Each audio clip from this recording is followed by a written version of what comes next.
I'm Stephen with AlbertaUrbanGarden.ca. As many of you know, I look for efficiencies in the garden so that I can spend less time doing labor-intensive chores. That's not to say that I want to spend less time in the garden. I would just rather be doing something I enjoy. This week, my father and I were again busy harvesting, crushing, and pressing apples.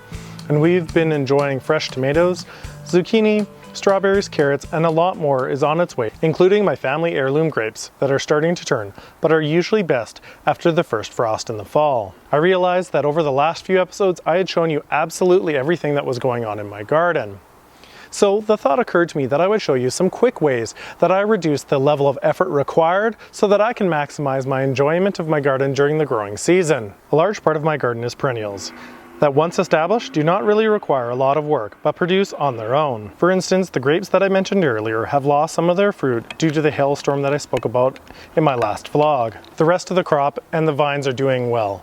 And in fact, aside from harvesting, the only other thing I have to do to these vines is to prune them before the buds break next spring. The perennials that make up about 50% of my garden are very low maintenance. In fact, aside from a good dose of mulch and some occasional pruning, they require very little effort and produce large crops for me year after year. The same mulch I use to continue to add nutrients to the soil during the growing season also helps to reduce the amount of work I need to do in the garden.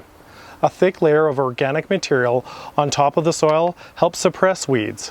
When weeds are able to germinate, they are often lanky as they try to grow through the mulch, making them much easier to pull.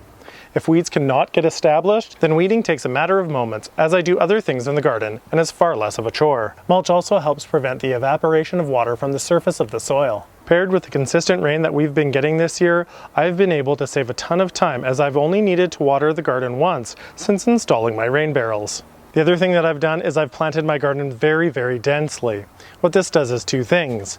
It allows the plants to outcompete the weeds as there's simply so many plants, and the sun is very rarely able to actually get to any exposed mulch or soil, helping to reduce evaporation. With a little assistance from Mother Nature in the form of consistent rain, and the methods that I've just shared with you, I'm able to reduce the amount of time I spend in my garden doing chores, and it allows me to simply spend that time enjoying it and playing here with my son and family. If you would like to learn how to make amazing garden soil using mulch, check out the link on screen now, and make sure to subscribe to catch all future episodes.